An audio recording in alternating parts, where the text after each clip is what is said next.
Today, Senior Snoops is going to explore the Oregon lighthouses. Come join us.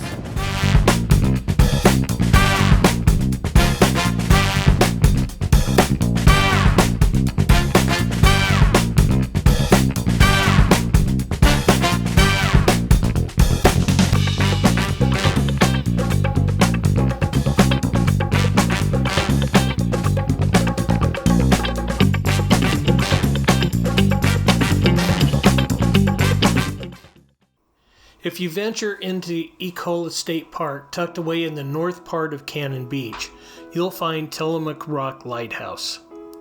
Mounted on a basalt rock more than a mile out from shore, this lighthouse earned its name of Terrible Tilly from the ferocious storms and difficulties facing the lighthouse keepers stationed there. Originally constructed in 1881, it operated until 1957, when the light was turned off for good. Now Tilly is part of the Oregon Islands National Wildlife Refuge.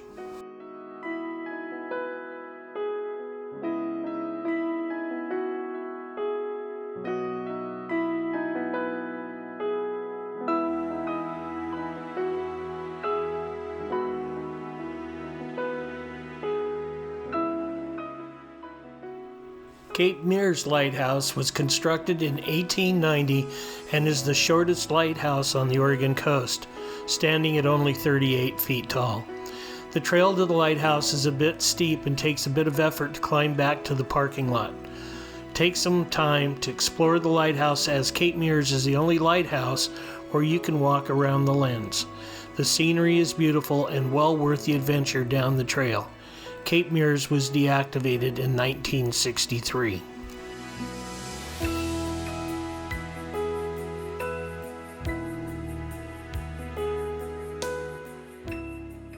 Yaquina Bay Head Lighthouse is one of the most visited lighthouses on the Oregon coast.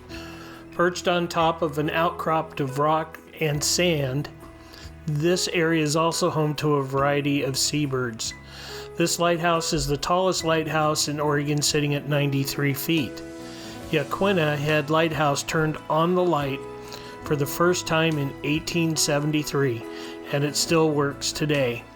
Besides the draw of the lighthouse, there is also an interpretive center, Cobble Beach, and many trails to explore.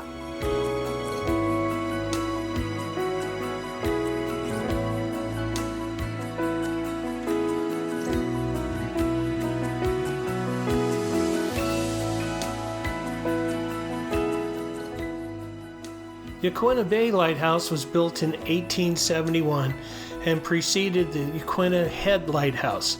It was only in operation for 3 years, then became the living quarters for the Army Corps of Engineers. This is the only existing lighthouse that had its living quarters in the same building. Tours used to be available and may still be in the future, but at the time of our visit, a fence had been placed around it.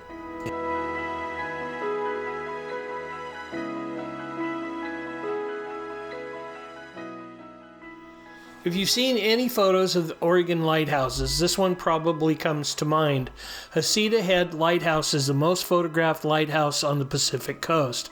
Pronounced Heceta, this lighthouse gains its name from the Spanish navigator Bruno de Heceta, who surveyed the Oregon coast in 1775.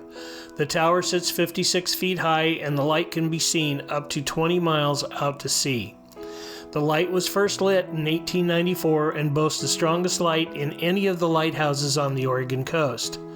The lighthouse is now maintained by Oregon State Parks, and the Lightkeeper's House is a bed and breakfast. There is an easy path to the lighthouse and Lightkeeper's home, and the short walk is well worth the trip.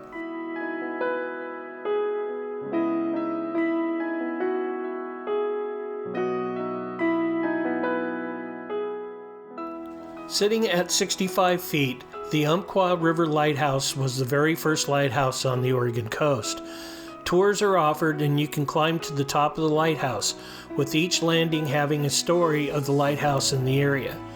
This lighthouse is still operational and just recently switched from bulbs to LEDs. In 1857, the lighthouse was originally commissioned along the beach but was moved a short time later. Due to its proximity to a public road, this is one of the most visited lighthouses on the Oregon coast.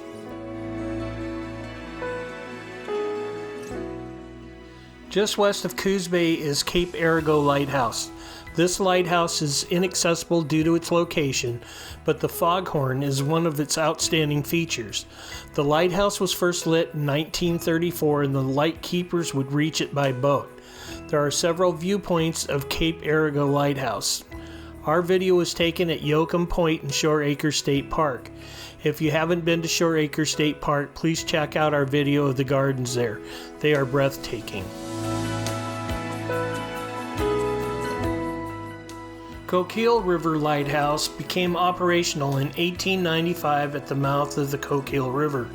It is located in Buller Beach State Park just north of Bandon. The lighthouse had a recognizable light pattern, 28 seconds on, then 2 seconds off. It was equipped with a foghorn for those foggy gray days. This is a great lighthouse to visit as you can park nearby, take a short walk to the base, and enter the lighthouse, which now is a gift shop. There are tours available during the year that will take you to the lens. This is a beautiful part of the Oregon coast, so make sure you stop in Old Town Bandon. For more information about Bandon, check out our video. Sitting below the cliffs of Cape Blanco are dangerous reefs. In 1870, Cape Blanco Lighthouse was lit to warn ships of these hazards. Cape Blanco has several things that make it pretty special. It is the most westerly lighthouse in Oregon, had the first woman lightkeeper, and it has a highest focal plane above sea level at 256 feet. It is also the oldest continually operating light in Oregon. Cape Blanco is part of the Cape Blanco State Park and has a great campground with many trails and the Hughes Historic House. The Oregon lighthouses are a part of the history of Oregon. They also stand majestically braving the winds and the weather. We will never know how many lives were saved by these beacons, but I am sure the sailors that they saved are thankful for them. We're glad you went on this journey with us.